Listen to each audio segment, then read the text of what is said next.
What's going on, y'all? It's your man Chuck Creekmer, aka Jigsaw, and I'm back from the Diddy trial. Now, this is the day after the Diddy trial, not the day of, because yesterday was a lot. I was exhausted after the trial. I went into it being my first time covering a courthouse in like a really long time. I can't even remember the last time. So I was in the courthouse and unprepared to go in the courthouse because I was doing press outside of the courthouse. And then all of a sudden I ran into Toure, the famed journalist, and I talked to him a bit. And then I was like, you know what? I'm going in. So I went in and I was a little bit late. So I went into the overflow room, not the same courthouse that House Diddy. But that was actually a good thing because I was able to see the courtroom from an angle that someone inside would not be able to see. And that's facing Diddy, the lawyers, the family, and so on, the prosecution, and so on and so forth. And that allowed me to be very observant. So I made it my business to sit very close to the screen and see exactly what was going on. And that was eye opening. I tried to play. I can draw a little bit, so I drew a few pictures of Diddy. I drew exactly one. Let me see. I'm not going to show y'all right now because I can't take that critique. I took one, two, three, four. I took four sketches of Diddy, and I thought it was interesting because when I went in and I looked at the monitor that had the full room in it, I looked and I was like, well, where's Diddy? Where is he? And I kept looking and looking and I didn't see him. And suddenly, obviously I've seen the sketches, but my primary reason for going was to put eyes on him in court and see what he really looks like. And so finally, he stood up or something. He did a gesture that caught my attention, and then I looked and I saw that I was looking at him the whole time and did not recognize him, and that was crazy to me. It was mind blowing because I was like, oh snap, he really looks like, not to say that the courthouse artist did something wrong or like disparaging, but it literally looked like what those pictures reflected, even though sometimes they didn't look like him. At any rate, yeah. So I was shocked at that. Some of the other things were, I can't go through my notes. I just took so many. They wouldn't let any phones in. They wouldn't let any devices in. They wouldn't let anything that would record anything in. They even took my Apple Watch, so I didn't even have a sense of time while I was sitting in there all day until lunch break, and then I had a reset, and then came back in and literally didn't know. We also didn't know if they were going to make a decision Friday. We kind of were on a wing and a prayer because I was hoping for a decision on Friday, but didn't know. So I hung in there, again, wanting to see Diddy when he talked. And luckily that's actually what happened. But yeah, because I don't know if I would have been able to make it back Monday because it was just such a tour of duty for me. Let me see if I can make sense of some of these notes. I'll talk a little bit real quick about the. I don't want to give my opinion on this too much, but let me just say that. Let me just say that there were a lot of teary moments. The female lawyer, Miss Westmoreland, I think, she delivered a teary-eyed legal defense of Diddy that I listened. Let me tell you what people were saying, what I heard. Some people said she was, was an Oscar-worthy performance. She was acting, but I think that was just the beginning of the tears. And oh yeah, there's another. I just see another. There's five Diddy sketches, by the way. I see another one, and this woman was doing her thing in terms of trying to raise the empathy level in the room. His kids went in and they testified as well, and they were they were crying a lot. I noticed at points in the case, people were crying. Now, one genuine moment, the kids. By the way, the kids had everybody in my room crying when they got up there and testified. There was one moment where they played this 11-minute video of Diddy's highlight reels of all the good things he's done. And that actually got a real response out of Diddy himself. He almost seemed like he couldn't look at it because I don't know, I guess it was a reminder of his freedom. It might have been a reminder of the good in him and the possibilities of his life. I'm not sure, but it was kind of a little long for me. I was like, pause. I'm like, dang, why do they have to play this long video? And we're trying to get out of here. Respectfully, we're hungry and tired and whatnot. By the way, most media got there at like 4 a.m. and some people stayed overnight. But anywho, yeah. So that video got him like Diddy almost sunk in his seat, almost shrunk in size. It seemed like when he was seeing that highlight reel of himself. Pause. And that was sort of a shocker there. I thought I was somewhat offended when they referred to Diddy as a civil rights leader. I never saw him in that light. His lawyer Steele, referred to Diddy as a civil rights leader, and I was like, word, okay, word, we going there with it, okay, bet. Yeah, he says Sean Combs is a leader. He's a civil rights leader. His good outweighs his bad. That's what Brian Steele said. That's one of his lawyers. And then the prosecution had the ability to respond to the lawyers, and they called him a master puppeteer of his own image. And they actually, their response was heavy, to the point where Diddy put his head down again. He didn't. I think he did a decent job of maintaining his composure through all of this. But after they played that 11-minute video, the prosecution had the ability to respond to him. So that was interesting. Now, what I'm just jumping around a little bit because I'll probably do something later on this whole thing. But once we got to the end, now mind you, this is an emotional roller coaster. We're going up and down, back and forth. It's like ping pong, but with emotions.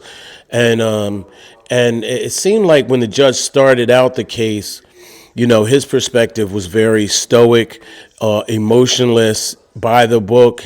There was a lot of legalese and a lot of parts that were not easy to understand.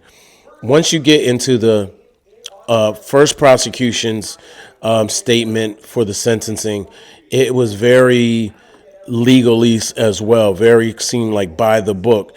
Then once the lawyers for Diddy got in it, then it was very emotional. The Westmoreland lawyer cried. The other lawyer, Steele, cried. Excuse me, Steele, sorry, cried, or at least was teary-eyed. I couldn't see that part, but I heard. And generally, it was very designed to pull at the heartstrings of the judge, I think, who was presiding over this. But also, I think it was definitely for us too, observers. So when the prosecution came back, very less legal the second time for the prosecution, and more he's bad, basically, and they spelled that out. and I think they kind of sort of restored the balance. I'll say that they restored the balance in the case. It was also interesting as it went on in the room. People started to get loud and express themselves. I heard a lot of amens. I heard a lot of come on, come on, Diddy. Somebody said, hold on, let me see what he said. Somebody was really vocal to the point where the guard in the room was like, "Do you need to step outside to talk to yourself? Do you need to get out of here?" And the woman, kind of up until that point, we were actually talking to her. So myself and another journalist, and she was basically explaining that she was a friend of Diddy. I'm not sure how much of a friend, but she knew him from his younger days. She was also an abuse victim, which I thought was interesting. That she was sort of very much rooting for Diddy. She said she was a domestic violence survivor. She also said Harlem needs a win. That's what she said. No, I'm sorry. Harlem needs him, not a win. Sorry. Harlem needs him. And she was talking a lot. And by the way, Diddy was he was actually compelling too. Like he said, I ask your honor for mercy. I beg your honor for mercy. I don't want to let God down. I don't want to let my family down. And he also talked about not wanting to let the community down, or he failed the community. Yeah, he said, I'm sorry to my community for letting y'all down. I failed you as a son. He said that to his mom, which was like he started to crack and cry a little bit. Crack meaning like his voice cracked. You raised me better, he said to his mom. He turned around to his kids a couple of times, and that was that was emotional for people too. He actually got like a round of applause in the room, which was interesting. Yeah, and then obviously the prosecution came on afterwards, and they laid it out. They laid it down. There were a couple other breaks which were annoying because by this time we're hitting about, we're in there from the jump and before, and then it's around in that 4 o'clock to 5 o'clock hour. At this point, I'm like, yeah, this is ending today, but the judge did step away for this other break to render the sentencing. So here's what happens at the end. I'm wrapping this up if you're still here. The judge starts off more or less acknowledging that Diddy has done a lot of good things. He acknowledges the video. He acknowledges the things that they did positively on the that they demonstrated and showed that he's been an inspirational person, et cetera, et cetera. And he acknowledges that at length. And we just want to know, how many years, basically, how much time or time served. We just want to get to the end at this point. But it's a waiting game. So they're dragging this out a little bit, but then the judge says, however, he used the word however, and that was a strong pivot. That was a powerful pivot in the middle because it was like, oh snap. He said it. I thought he was gonna say but he said however. And so when he says however, everything changed at that point. And you could feel that the roller coaster was about to go down. And that's what happened. It turned. He changed everything up. But in his defense, and not in the judge's defense, but he still played it balanced. He said that the prosecution, what they were saying was, y'all going too far with this 11 years stuff, which is really more than he'd be facing if he was doing 20 years concurrently. It would be 10 would be the max. They wanted 11. And then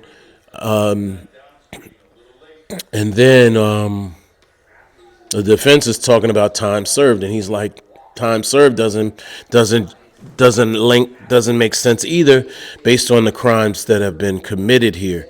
And again, one distinction that I think that should be made public, if it hasn't been already, is that it wasn't just about the charges that he was being sentenced for or found guilty of. It was also inclusive of historical wrongs in that were around those charges he was found guilty of, if that makes sense. So the legacy of abuse was included in that, not just that he had done these misdeeds with these quote unquote sex workers, et cetera, et cetera. The misdeeds in orbit were also allowed to be included in that.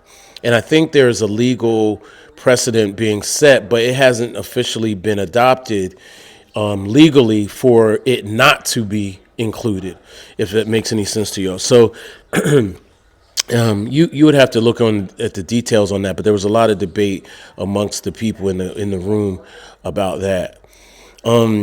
So that being said, that's basically it.